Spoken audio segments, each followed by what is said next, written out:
This meeting is called to order. We do have two people on the phone. We have Linda Daly and Rob Renault. Do I have a motion to allow them to join us? One from Member Elsasser and a second from Member Duncan. All those in favor? Or any discussions? Are we voting online for that? Yeah. Okay. So please vote online.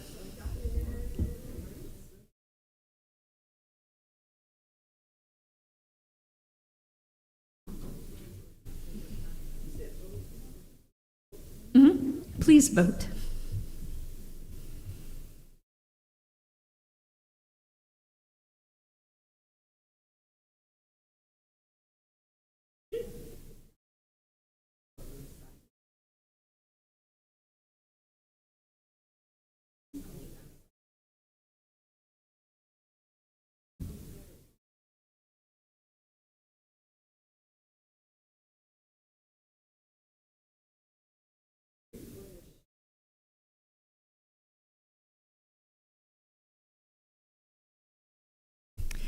For any guest in the room, we have a new technology for approving these things, and so it takes a little bit. Motion carries. Welcome, Linda and Rob. Thank you. We have some informational items to report. So the first one is Board of Health. Monica, is that you? I lied. We first need to approve the minutes for February 25th. Do we have a motion to do that? A Member Elsasser to move. Do we have a second? Member Duncan. Any discussion on the minutes? If not, please vote.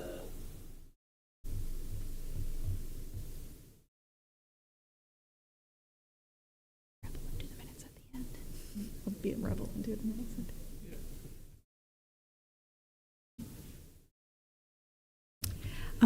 The motion for the minutes has been approved. So now we have an informational item from the Board of Health. Monica? Thank you. In your packet is I believe the February minutes for our Board of Health. Since then, we've also approved our annual report that's required as a local health department. And mostly we've been focusing on monitoring about the 60 to 75% of our funding stream, which is our grants coming through from federal or pass-through dollars. More than happy to answer any questions. Are there any questions from the committee?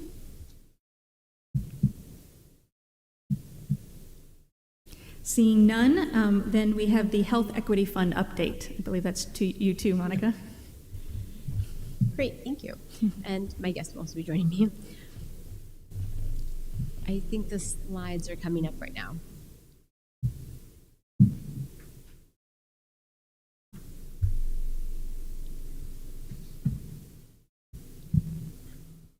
Okay. This request to provide an update on the Peoria Health Equity Fund, and this is a partnership between the City of Peoria, the County of Peoria, and the Health Department.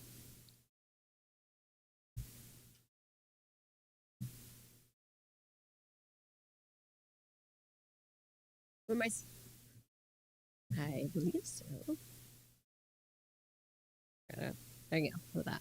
There we go. The purpose of this fund, and some of the slides look familiar as it was presented a few years back, but really was to focus on intentionally investing dollars in addressing equity. I think it's working now. Thank you, Doug. And really looking at where we could have sustained and integrated health outcomes, where there was ability to reinvest dollars, alignment, build capacity, and make sure, most importantly, that it was a data-driven process. So a lot of the focus was regarding looking at our social determinants of health. I know in the past you've had a recent presentation from Dr. Leslie McKnight regarding our Centers for Disease Control and Prevention's, our CDC's SDOH Accelerator Grant. And a lot of that feedback keeps overlapping when it comes to social determinants, which has education, healthcare, economic stability, neighborhood, and social and community context, that we saw a lot of need around built environment, specifically housing. So with the funding, that was a joint venture between the city and the county using American Rescue Plan dollars. The focus was related to moving it towards the return on investment approach for housing. So in May of 2022, the city and the board and the health department entered an intergovernmental agreement to utilize that funding towards these projects. So how has this funding been utilized thus far? So really, when we talk about housing, we talk about it in several different components. When we receive funding here locally, whether it's the health department's HUD funding, planning and zoning, community development in the city, and even our partner agencies, it can be very much formula funded from the federal and state governments. And some have local funding options as well from our United Way and other fundraising opportunities. But overall, it is very limited in the scope of what is available. And understanding the gaps and what our funding models that are currently available, we realized there was a need to focus on a few components, specifically rental and home ownership growth.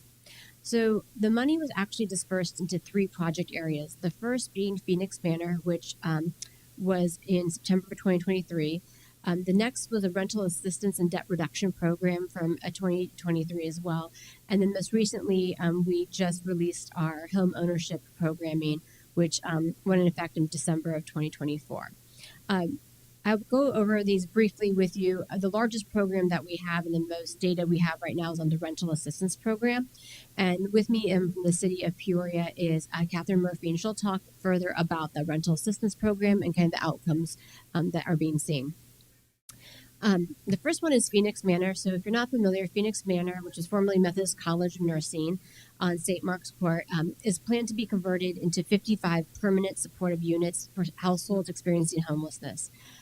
This also includes a multitude of wraparound services, including a healthcare clinic, which I believe is a partnership with Heartland Health Services, as well as other collaboration of services. So for example, our own health department will be visiting that site to offer a WIC on site and birth certificates and other wraparound services there. The overall project that Phoenix Development Services went into was over $25 million, which also needed to secure low-income housing tax credits. They approached the county chair regarding a potential match of donations. And so realizing that the work and specifically those 55 units were around households, and youth-based, that we felt that this would align with what the intent of the equity fund was. And so from a policy decision, the board approved the release of $400,000 as match dollars for Phoenix to move forward with that project. It is currently in construction now, and so they do hope to, I believe, this fall be able to start really getting to the final stages of that project. The second project, which Catherine will speak on the current feedback or the status of it, really starts off on this understanding of how housing and homelessness works in our community. So our Home for All, our continuum of care, has a coordinated intake where individuals that are experiencing all different levels of homelessness are on this. They are, though, on there based on acuity. And most of our programming focuses around those that have been chronically homeless, otherwise known as have high acuity needs. However, individuals that are on the bottom of the list or maybe potentially still need support but a lighter touch tend to have to stay on the list for longer periods of time to reach a higher level of acuity. So part of this project was allowing, with the flexible funding, was to take those individuals and bring them out of the list and get them housed quickly, oftentimes because they just needed some navigation, some support, and some funding that could help with some of the barriers that they were having. And so with this, this idea, this rapid access to this flexible funding went through rental assistance, utility assistance, credit counseling, and more. And Catherine will talk about the outcomes so far we've seen. And the last program, which the board approved just in December of 2024, really looks about home ownership. And in this one, it is a partnership with the City of Peoria Community Development and the County of Peoria Planning and Zoning we created a notice of funding availability to solicit proposals for a nonprofit to look at rehabilitation of properties with to qualified low-income buyers within the 61605 zip code. Again, if you recall from the CDC Social Determinants of Health Accelerator Grant, that's where we saw a lot of our gap around housing. This is because we're mixing both city and county. This zip code also has the ability to have homes in both the city and the county portions of that zip code. The rehabilitation and sale of the property, 50% of the proceeds will actually be split by us and the agency. In this case, it's the Peoria Opportunity Foundation, with the potential of sustaining a next round, so using it to invest for a next round coming forward. So far to date, and this is only quarter one for this project really, 8 houses have been identified and reviewed for potential purchases, and 1 offer has been made with a potential closure in May. POF has selected AFE Construction as construction manager to rehab on the first 2 houses. We have a second one that we are working through right now. They're working with Southside Community Center to help develop capacity so that that skill set can be very much localized in that neighborhood. And then in terms of home ownership, POF, the health department, and SCC have conducted 5 stakeholder meetings. We've looked at improving conflict of interest documentations amongst those all involved, and then meeting with PNC Bank and Busey Bank to discuss mortgage and down payment assistance for those programs. So again, this is just quarter one. And so we've established that partnership, the documentation that's needed, and are now actually working through identifying houses. I'm more than happy to answer questions thus far, but I do want to make sure I give time to Catherine for the rental assistance program. So if there's any questions on the Phoenix Manor or on home ownership, I'll be more than happy to answer them. Are there any questions so far? We have one from Member Williams. Is there a financial piece to this? I mean, as in, we want these people to be successful in having home ownership. Do they learn financial management, stuff like that? Yes. So part of the component is not only just financial management, even building maintenance and upkeep of a property. This is oftentimes the first time they are homeowners. So all of that is part of that continued education and assistance. Both programs, the rental assistance that Catherine will discuss further, and this one, recognize that is one thing to provide just the monetary support, but for long-term success, you're going to have case management with these individuals. Yeah. Member Rieker has a question. I would just ask, do you have a kind of a planned report out quarterly or semi-annually on the progress so we can see the metrics? And this is good to see the early progress of the target home purchases and such, but I think it'd be good for this board to have some regular scheduled, not monthly obviously, but maybe semi-annual report out of progress. More than happy to. We do report it in our Board of Health packets, and so be more than happy to share that as well with the county board. Thank you. And Member Phelan. Just more curious, how are houses actually selected? What criteria are you using to find houses? So we're actually using a variety of mechanisms to find houses, especially in the 61605. So we are looking at traditional listing services. There's also community, recruitment and understanding. For example, one of the homes of the I believe it was an elderly relative that is no longer able to appropriately reside in their home, and their family was looking at this as an opportunity. That's why the conflict of interest comes into play. We want to make sure that no one is forcibly doing any of that type of work. But in those cases, it's kind of that connection that community members know. And oftentimes, because there is an aging population that we're seeing in this that are homeowners, that they're looking for a way to appropriately transition, but want to maintain it as another owned property versus a rental property. Any other questions?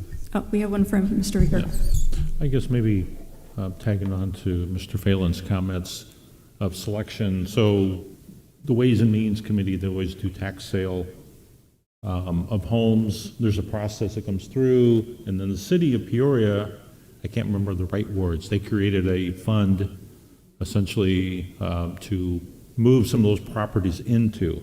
I don't know, Mr. Sorrell, if you follow me, what's the right term? Land bank. Land bank, thank you. So the city of Peoria has a land bank. I know they have properties within that. Are we looking at some of those properties? And then I guess strategically, I think part of their land bank strategy was if they could get some properties that are contingent to each other, because some of these properties are on land parcels that are too small. If you took the property or if you took the house and wanted to rebuild, they would not meet zoning and code because of the setbacks and the right-of-ways.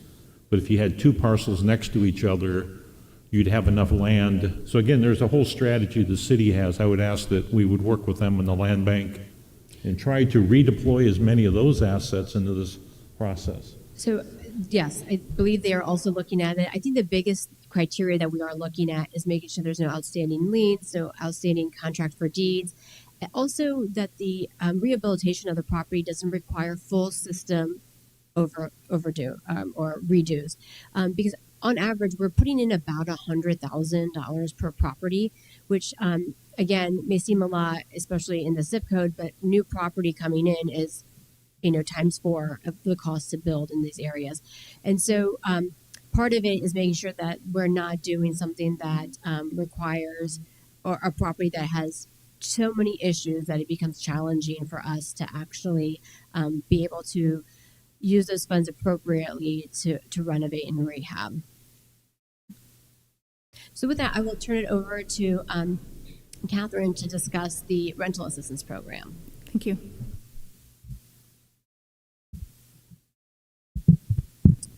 Good afternoon, everyone. My name is Catherine Murphy. I'm the grants manager with the Community Development Department with the City of Peoria. And so as Monica mentioned, I'm just going to kind of give an overview of our Flex Rent program, what that program entails, and our results and kind of lessons learned so far to date. So as Monica mentioned, we are working with the Continuum of Care to use that coordinated entry list that all of the individuals experiencing homelessness are put on to pull individuals for our program. The program provides a rent deposit, a landlord bonus, plus up to $5,000 per household for additional needs for each household. And we'll kind of go through what those have looked like so far. This is a pilot program. We're tracking as much data as we can and hope to kind of prove that data to show how great this program is and see where there are areas for improvement for the future. So for the allowable expenses, the flexible funding allows up to 4 months of rent per household. So that can look like a deposit, last month's rent, a double deposit, or a landlord bonus, which was equal to 1 month's rent. The landlord bonus is a way to entice landlords to participate in our programs because many of our individuals may not have the credit score needed, may have an eviction on their record, or may have other things that typically they would decline them for housing. But providing a landlord bonus is an incentive for the landlords to participate with us in our program. Some of the additional expenses then that we also cover: application fees, utility arrears, some basic furniture so that they are started off with a household, including household supplies as well, cleaning supplies, a mop, toilet brush, just basic things that you may not think of as you're creating a whole new household from scratch. We also will pay other debt besides utility arrears or old rent or anything that's in collections to try to improve their credit score, or any other kind of items to remove barriers that we see come up. And so our program process, we use that coordinated entry list with the Continuum of Care. And so then prior to contacting that client, we reach out to the current shelter where they're staying, or anyone who's kind of had contact with them through the Homeless Management Information System, which is a database that all of the homeless service providers use. That is a confidential system to track all of the interactions with these individuals with our system of care. We then will rescreen clients for eligibility to make sure that their score on the coordinated entry is still accurate, and just some of those other details that are going to be needed to be eligible for our program are still accurate as well. Once we kind of work with them, determine their housing needs. Are they a single individual? Do they have children? Kind of what is it that they are looking for? And then help them to work through completing that housing navigation process. And then once we've selected, once we've selected a place for them to rent, the city provides direct payments to the landlord and to the other vendors on behalf of the clients. As I mentioned with the landlord bonus, this program would not be possible without the relationship that we've been building with landlords and with property managers. So our staff has really worked hard to create those relationships with a variety of property types, including, small mom and pop landlords, property management companies, LLC, and all of the income-based housing complexes that are in our community. So our successes thus far is that we have housed 31 families of kind of varying housing composition and housing types. We have been able to house all of the eligible chronically homeless households. So those are individuals who had been homeless for over a year that were on our list. We have 14 families that we're currently searching for housing, or some of them we are just waiting for income-based housing to become available for them. So they are on the waiting list. We're just waiting for a unit to become open because that is the best match for their needs. Working on screening 8 households currently. Overall, we've screened 100 households. So not only for our program in terms of getting to those 31 families, but looking at the system overall for us to have rescreened those 100 households. It may have been a while since we did that original coordinated entry assessment for them. And so it's helping the whole system wide, the fact that we are able to get through those 100 households so that if they were eligible for a different program, they might be in the right scoring metric now to be pulled for that program. And then we actually had to expand our eligibility criteria in December of 2024 because in a great move, we actually ran out of individuals in the scoring area that we had selected for this program. So we increased it in order to pull off additional families into our program. Kind of the barriers that we see the most are past due utility bills, if lack of birth certificates or other documentations that are needed for income-based housing applications. You do have to have those at the time of application. They may have undocumented sources of income, so that's not showing up for any type of credit score or check for their income needed to rent a property. And just that some individuals do need additional income in order to qualify for housing that's outside of those income-based housing properties. So our program budget so far, the budget was for 2 years with a possible extension into 2026. For this, we have 1 full-time case manager and about 20% of another staff member that is dedicated to this program. So we did get a slightly slower start. We were anticipating starting in the fall of 2023, but we were not able to hire that full-time person until April of 2024. So getting through 31 households in a year met what our year 1 goal was. So we are very excited about that and look to hopefully extend this program into 2026 to continue helping our families. This is kind of a quick breakdown of our expenditures by category. So with furniture and rent, security deposit, these are just kind of all of the common items that we are helping out with. But we will see that rent, security deposit, landlord bonus, so all of those type of things that are going directly for the rental assistance is 36% of our total program expenses. The average expenditure per household is about $6,695, and our average expenditure amount per individual is about $3,708. So in terms of expending this much to get somebody into housing rather than having them in our emergency shelter system or on the streets or somewhere else where they will be using services is a great benefit to this program. And then just kind of a couple success stories, because this is the best part. We did have a 70-plus-year-old female who was in shelter for 3.5 years. She had Social Security income, but just did not have that deposit or first month's rent that was needed for an apartment. So we were able to get her housed within 45 days, so just 5 weeks from intake to move-in. She's successfully housed. She's taking classes through ICC, and just very proud to have her own place to call home. So it was a great success story. And then another recent one was a 45-year-old female that had a couple histories of non-payment for utilities and one eviction on her record. She had been experiencing homelessness for about a year, staying between a shelter and a hotel. She was employed full-time, but due to that credit history and rental history, was being denied for applications for housing. So with our flexible funding, we were able to pay that past due Ameren bill and a past due rent bill to get those out of collections and off her credit record. And with those, they improved her credit score. And then with the landlord bonus and a double deposit, we were able to get her into a studio apartment that was near her job. And so just kind of some of the lessons we've learned through this program is just, as we said, we've screened 100 households. So we do have to go through a lot of households to screen them to make sure that they are eligible for the program. We started creating move-in checklists just to make things less overwhelming for the clients. Here's all of the items that are available.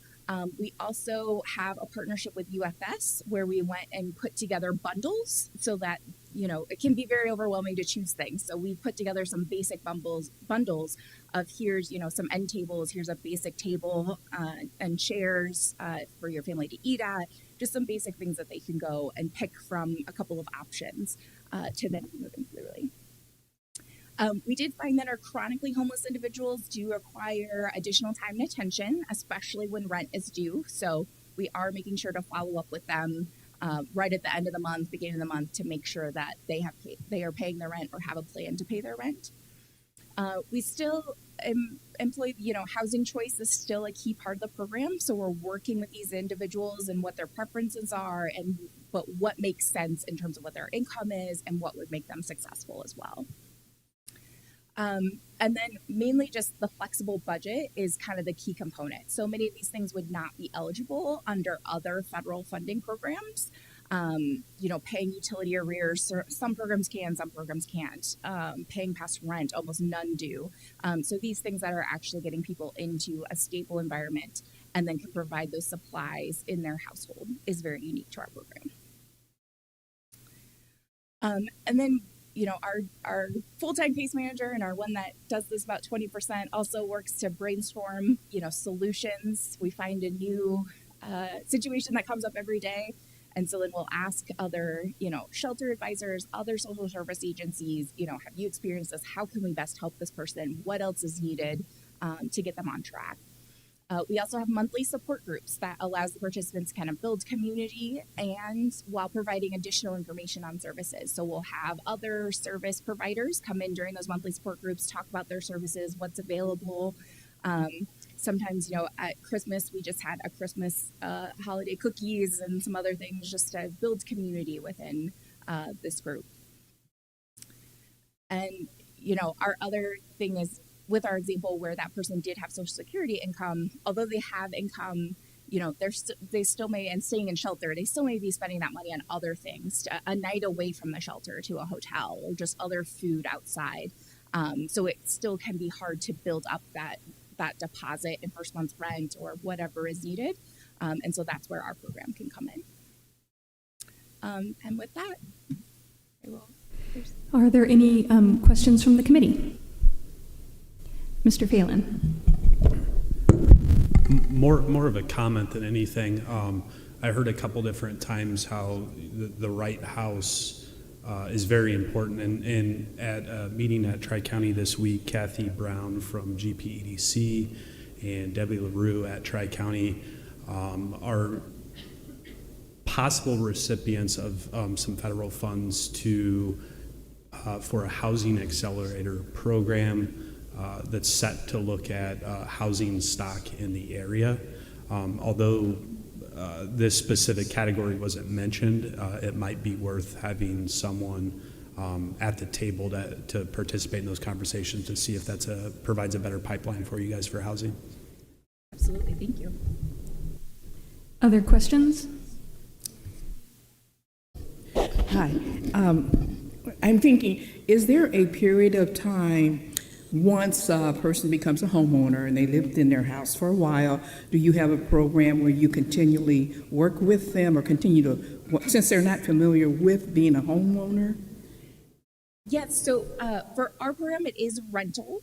So they are renting the properties, but we do stay with them for 12 months. So we're doing at least a monthly check-in in addition to the support group or any other activities they might participate in. So we're staying with them monthly. And then kind of we've just hit our first year mark with a couple of people where then we're looking to kind of back off a little bit, just check in quarterly, see how they're doing going forward. Any other questions? Mr. Reeker. I have a question for Monica.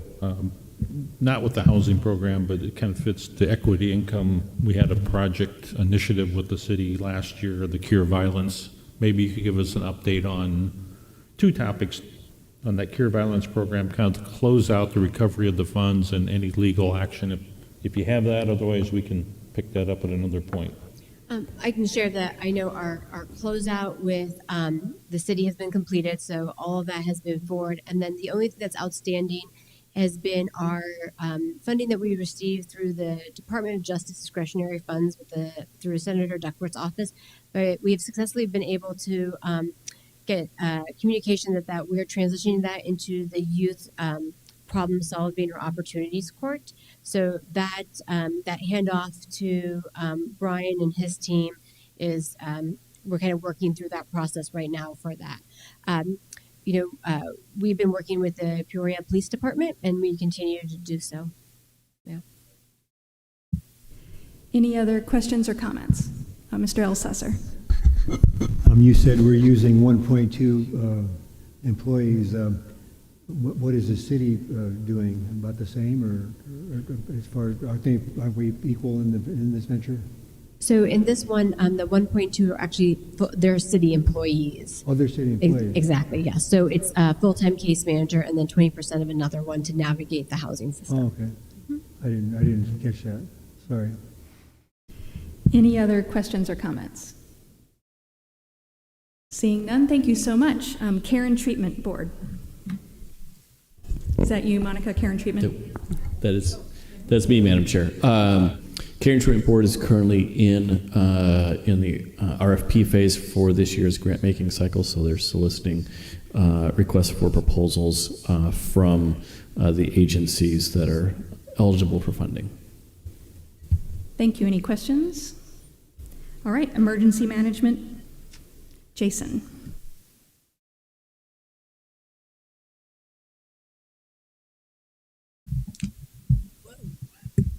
All right, good afternoon. So I've pulled together, since I think we didn't, the March meeting was canceled, so I did provide a report for that. And then if you'll note from the report I provided that there's a number of activities we've been working on. Primarily, you'll see that we're in severe weather season, so we're spending a fair amount of time back and forth at the bunker with either on phone calls with the National Weather Service during those incidents, and then when those incidents happen, monitoring weather with our weather spotters.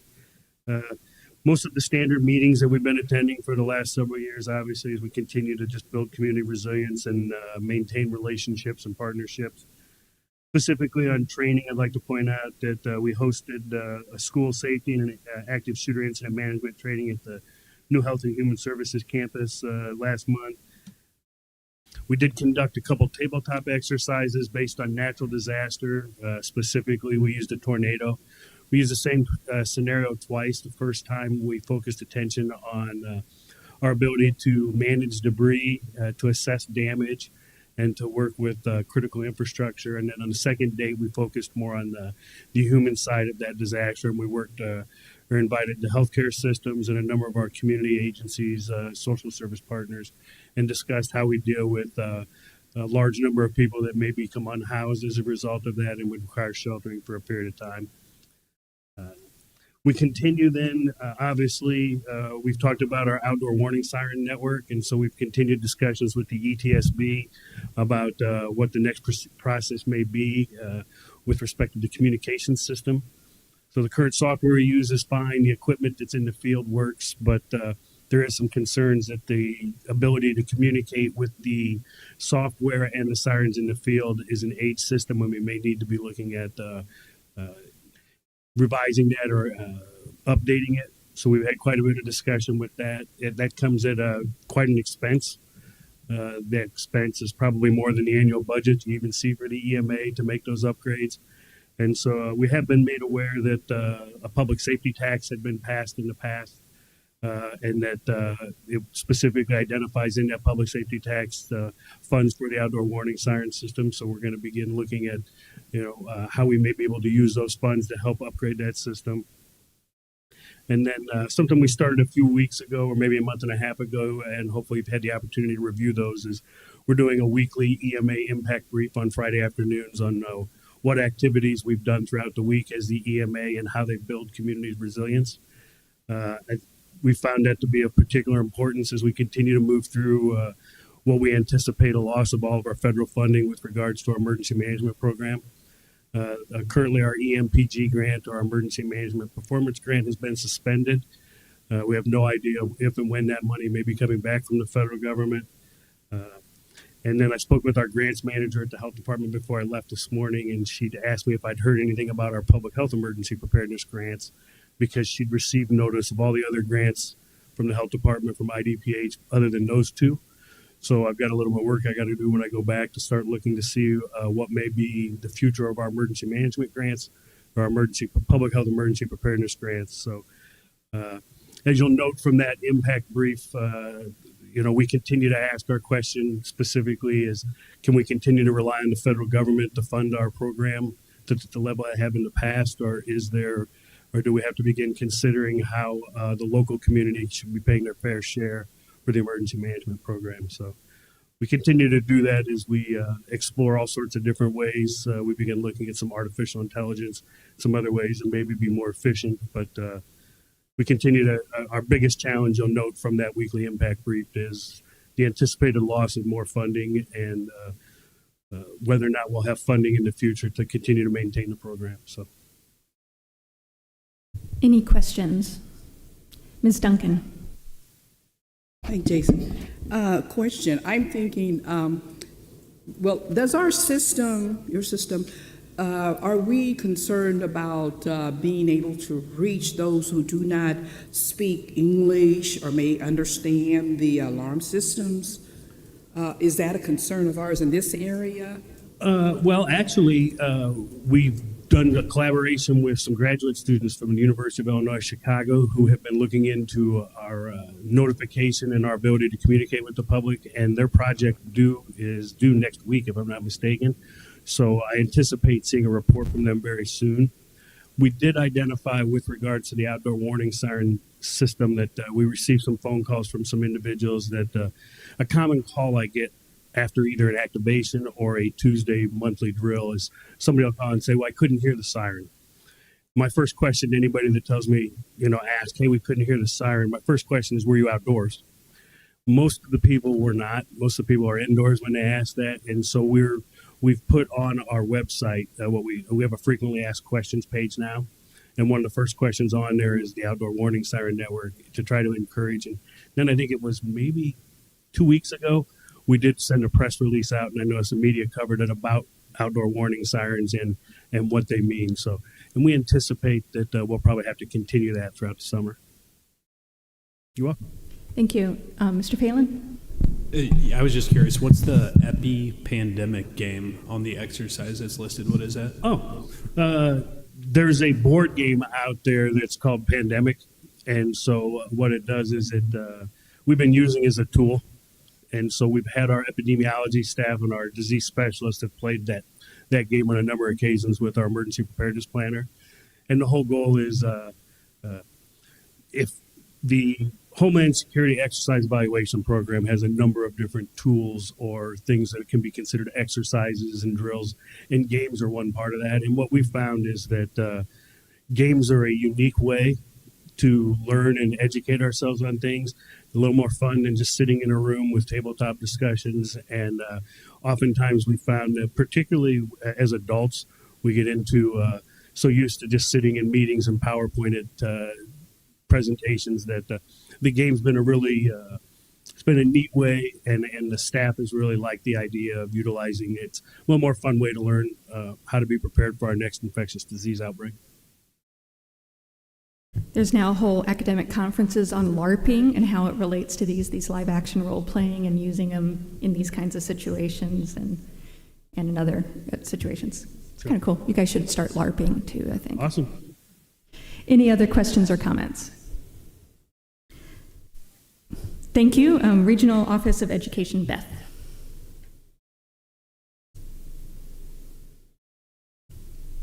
No offense, but if you're hosting game night and the pandemic game is on the table, I'm out.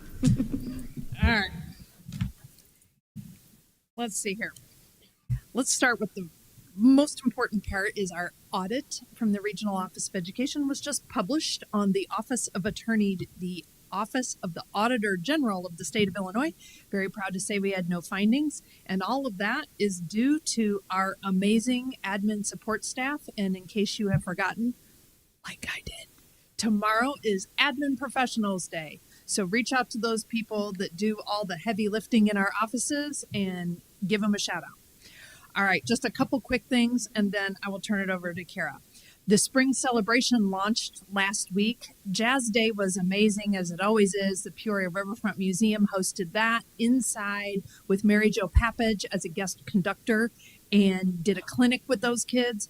But the Caterpillar 100th birthday was next level. If you didn't get a chance to go down for that, it was spectacular. First of all, Cat really knows how to throw a party. They threw open the doors.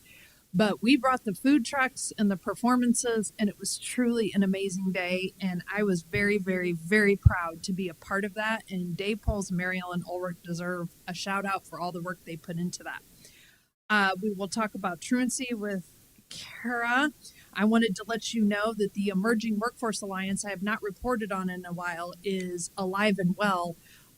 We've got so many things going on with workforce development, college and career readiness. Maybe for my last report, which will be in May, I will bring some things about that. So with my retirement being a month and 9 days away, I turned in my letter, and we didn't have a meeting last month. I needed to turn that in so I could make sure to alert the Illinois State Board of Education. I just wanted to say thank you. I hope I have an opportunity again, May, to come back to this meeting and say it again, but it has been the honor of a lifetime to be an elected official here in Peoria County. And our mission at the regional office is to serve community, educators, and students, and we've worked very hard to do that. And I'm excited. George has started to attend with me. If you don't know Dr. McKenna, I hope you get to know him. We've been working really hard to make sure that plans are in place and that the seamless, I guarantee you, you won't even miss me. So with that, Kara has updates on truancy. I'm incredibly proud of their work because they are out there knocking on doors. And when I see a presentation like the housing, that's how we end truancy, is making sure everyone has stable housing, which causes people to be stable and go to school, etc. So with that. Hello, everyone. I sent the data, which was current on April 9th, and we're still somewhere around 700 active referrals. And so when I say active, we are very proud. We are almost to 200 students that we've exited, and that's for improvement. But then that number also includes students that move out of Peoria County. So that's why it's, it says we have, over 1,000 students referred, but only so many active. That's why that number has such a big difference. So we did have a question on Glen Oak and why they have so many referrals. So I created a new document, which Beth is going to pass out to you. And so it kind of gives a little more in-depth, and I'm sorry, this only includes Peoria Public Schools. because I did it in a crunch yesterday, and their data is the only one that I have readily have access to. So that first column provides you with the percentage of students that are truant in that school. So I know it looks like Glen Oak has a lot of referrals, but in reality, they're really not too far off percentage wise in their number of students that are truant. The second column just shows you the number of students that are enrolled at each school. So you'll also notice that Glen Oak has almost 800 students. So they have a large population. Lincoln also 825. Those are K through 8 schools, so they, have a larger population. Whereas some Mark Bills 298, they only do 5th through 8th. So take that into consideration when looking at those numbers.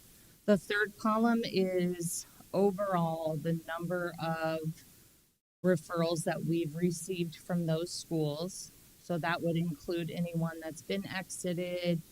Sometimes they'll send us referrals for students that maybe aren't qualified. We take referrals when a student is at 10 unexcused absences. So if they haven't reached that yet, then we mark that as not qualified, and then we just let the school know, hey, they're not there yet. Our student support specialist will still contact the family kind of as an informal and say, hey, your child's getting close to being chronically truant, and still try to work with the family, but at that point, they're not qualified. The fourth column is the actual number of students with 10 or more unexcused absences at that school. And then I just did a percentage to show you how the percentage of students with 10 or more unexcused absences that have been referred to us. So Glen Oak has done an outstanding job of referring their truant students to us, which is awesome. We love that. Yes, it's a lot of students, but that's students that we get to help and to talk with their families and try to provide resources to. If those students aren't referred to us, then we never have the opportunity to try to go out and help them.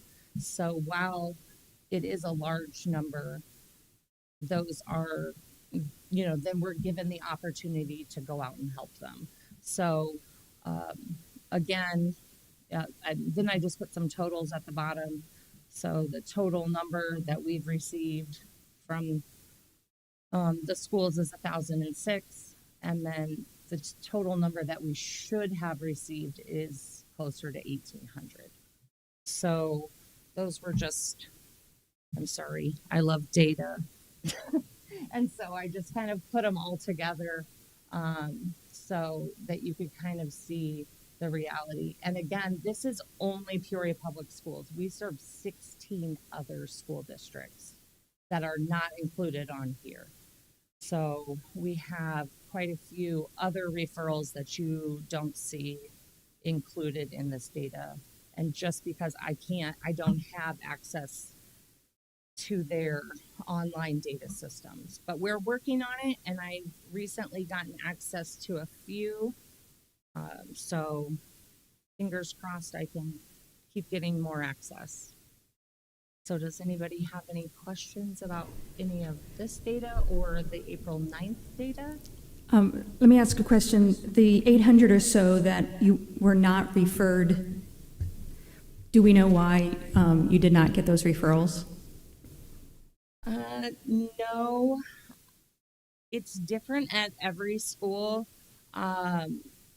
Every school has different people that do the referrals. Some people have family core that do their referrals. Some, I know at Glen Oak, their clerical staff doesn't, and so they're very on it. Some schools have counselors, so I really couldn't say why we don't get the referrals. Yeah, it'd be an interesting question to get an answer to. I mean, because it could be that they have it all under control or not, And right? that's also true as well. I know that a lot of schools have systems in place where they have teams that are working with those students that they're, trying to do their own tiers before they get to us. So that could be the case. So I couldn't really say. Okay. Any questions or comments from the committee? All right. Seeing none, then we have sustainability. Becky.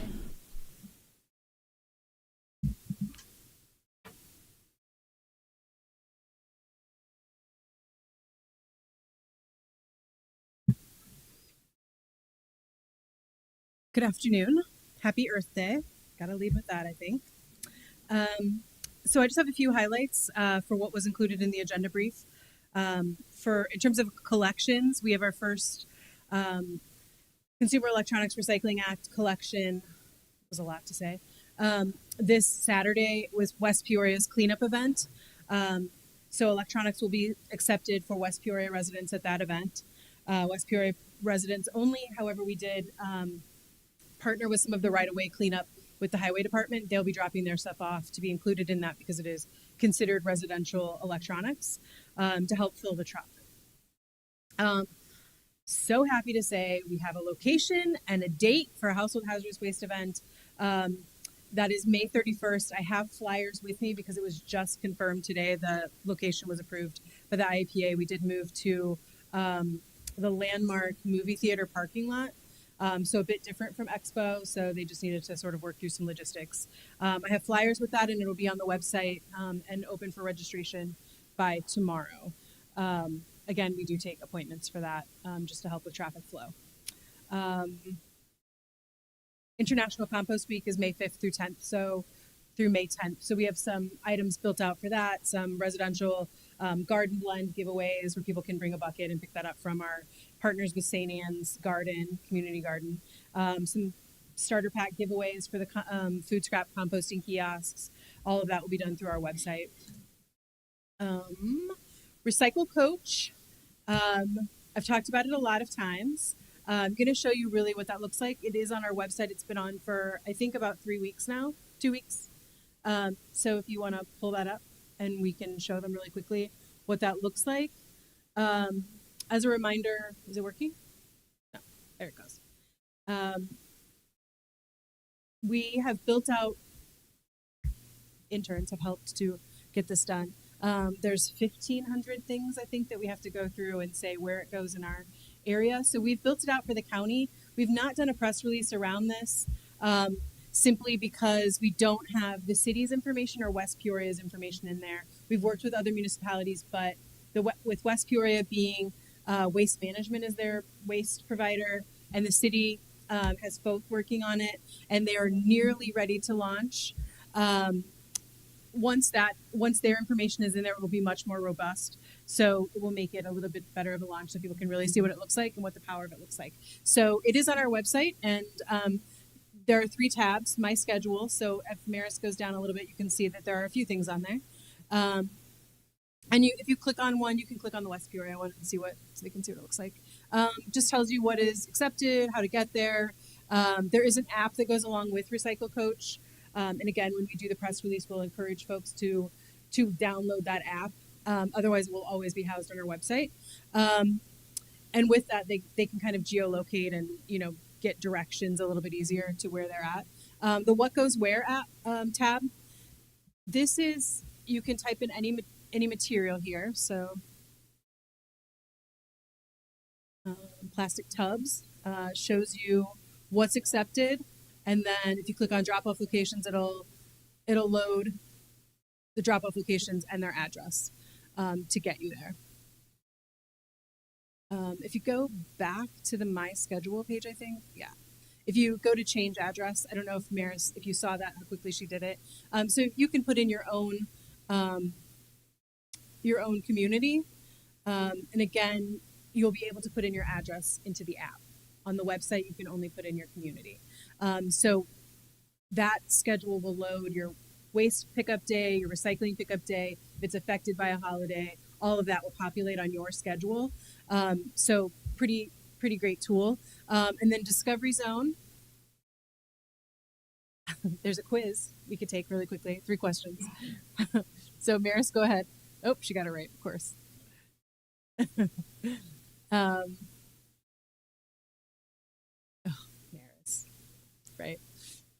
So it'll just ask you 3 quick questions. Really, I think that updates weekly. So just an easy way for education. Also, the recycling fundamentals. There's some videos, a lot of great stuff in terms of education to help people understand why things are collected the way they are, why bags aren't included, et cetera, why they need to be a separate stream, tanglers, all the things that need to be included so people understand why and how to recycle to get the cleanest stream and save the most energy. So that is Recycle Coach. And I know I've mentioned it many times. I thought I should probably show you if you hadn't made it to the website, but it is housed on the website /recycle. Township Supervisors Group, jumping to the next thing on the agenda brief, did meet last week. We had 2 presenters. GIS came from the county to talk specifically about front desk and label making and help township supervisors understand, how they could use GIS front desk and what a useful tool it is. And then the other speaker was GFL, who provided some great information. A couple of handouts that they made, I did print off, and will also be included along with the hazardous waste information in the weekly update, so you can just, you have them electronically. But I did make some copies. Their subscription program, the county sent a letter about the landfill did close on the 19th of April to the freeload program. The freeload program is available at the transfer station, Chillicothe, and also Hopedale, which is very far away, on Saturdays. But otherwise, Chillicothe is where the freeload program will go. The landfill has not closed yet. I'm stepping back. They're expecting that to be around May 16th, and that will be, so in this interim, there's still contract customers that are using the landfill, but in terms of the freeload program, that has moved. And all of that information was provided along with subscription program for waste and recycling through GFL, which is available to any county resident, and then also the waste management program that's available to a few people. The good thing about the GFL program is that it does continue for quite a while without a raise in cost other than CPI. So that is, and no additional fees. So that is included. I have a couple copies of those if you'd like them. Landfill committee was canceled for April 2nd and has not been rescheduled yet. So hopefully we'll have that information soon. Regional Food Council did meet beginning of April as well, and that was on nutrition education and food access. We met at Distillery Labs. The next meeting for that will be on June 6th, and that will be around production. Council members are still working, myself included, on building out the Illinois food map for the entire state. So Regional Food Council is working on that. And that is, I think, all I have at this time. Any questions for Becky? Sharon has a question or comment. I have just a comment. For unincorporated Peoria County, folks may have received a mailing yesterday. Be sure for those special rates, you do need to call to get those special rates. So the phone number is 309-688-0760, and whoever answers can help you out with that. And it looks like Becky has the card behind her, so if we need any mailings. So, and if you currently, just to add on to that, thank you for bringing that up. That was a very important point. If you currently have GFL at a different rate collecting from you, you do need to call them to get the rate lowered as of July 1st for quarterly billing. They did say that trash, you can subscribe currently for trash collection. Recycling will not be included until July 1st, and you'll need to call to get the rate brought down to the $42.50 that was negotiated. That's good information to know. Any other questions or comments? Okay, thank you so much, Becky. And then finally, the Center for Prevention of Abuse.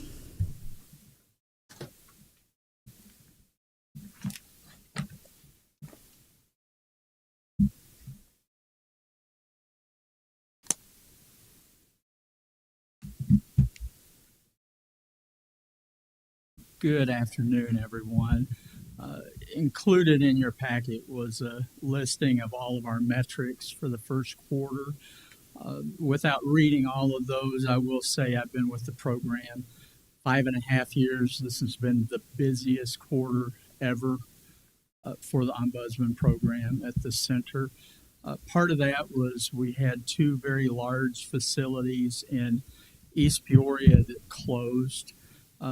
That applies to Peoria County in a great way because most of the transfers of those residents were to Peoria County facilities. And our people were very, very involved in each of those, following each of those residents throughout the whole process to make sure that they were safely transferred to a facility, number one, that met their needs, and number two, was safe for someone with their condition. So I'm happy to say one of our success stories was every single one of all of those scores of residents were safely transferred to a new facility and have been, for the most part, very happy in how the process ended up. That was a potential for a great disaster, and we were very thankful that everyone ended up moving safely. I want to throw out just a few really quick success stories.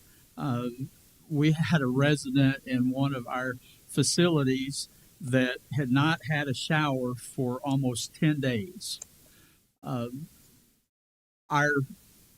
long-term care ombudsman got involved, and that may sound unusual to you, but you might be surprised to find out that in the state of Illinois, long-term care facilities, skilled nursing facilities are only required to help facilitate a shower 1 day out of every 7. So it's a big deal when they're not able to have their shower. And we were able to help that person. Found out that the resident had fallen off of the shower schedule due to a room move, or that's the excuse that they gave to our people.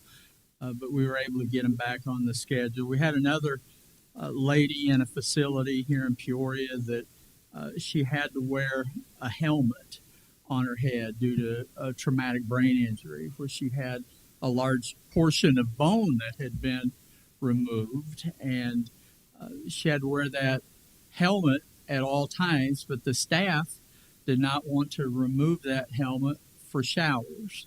And this woman had went for months without having her head washed. And we were able to get involved and make sure that the staff was doing their due diligence and taking care of her. You might sit there and think, well, John, this is all common sense items. And I can report to you, without having statistics in front of me, 75% of our cases are common sense items, just helping people with things that common sense would tell you that any person would do for another person. But that's not always how it works. And our continued collaboration between the county and the Center for Prevention of Abuse is allowing us to do so much more for our residents. We had a resident that approached us about having her neck and back hurting, and something just as simple as a new mattress. And we were able to get in and make sure she was set up with a brand new mattress. One real success story were a couple of people that were roommates in a skilled facility, nursing home. They had been in for a number of years, and they had no family that was willing to get involved. They wanted to go live in a less restricted place in the community at large. And the family that one had vigorously opposed it, but we were able to get involved, and within the matter of just a few weeks, we're able to get them qualified for alternative housing in the community. That's been almost 3 months ago, and they're still very happy living in their apartment, and none of that would have been done without the collaboration and the help from the county. Our new bus wrap is going great. How many of you have seen that Center for Prevention of Abuse bus wrap? It looks gorgeous. We're getting calls almost daily from that bus route, and that is a huge success. So that's just a brief little taste of what's been going on in the last 3 months out at the center. Do we have any questions? Are there any questions for John? Betty. Yeah, hi, John. When you have received these cases, who is it that notifies you? We get calls many different ways. We get calls from family members. Our ombudsman go into every skilled nursing home, into every assisted living, supportive living, developmentally disabled, SMRFs, specialized mental health unit, in our 6-county area at least one time per month.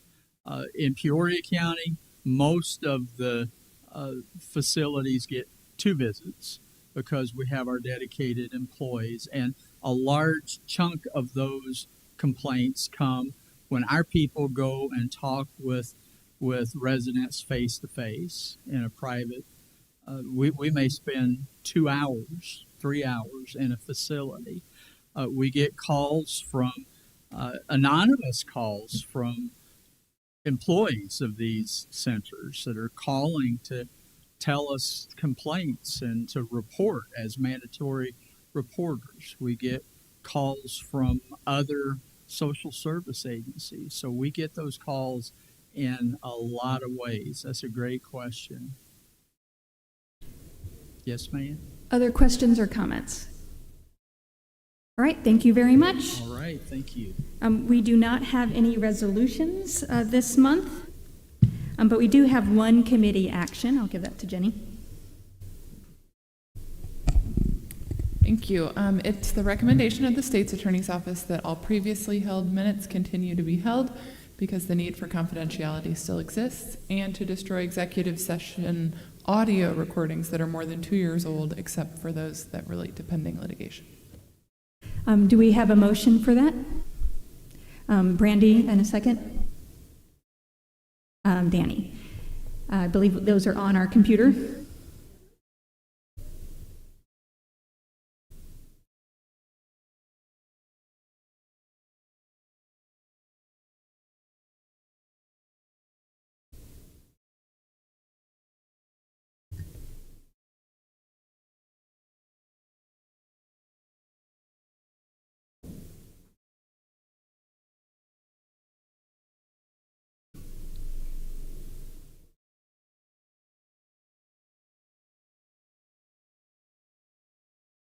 Oh yeah, sorry, I didn't say vote. Please do.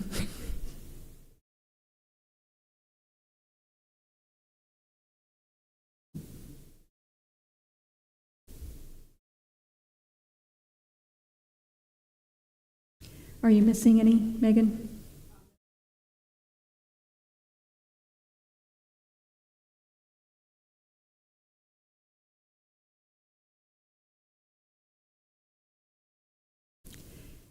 Motion carries. Is there any public comment? Any miscellaneous from the committee? All right, meeting adjourned.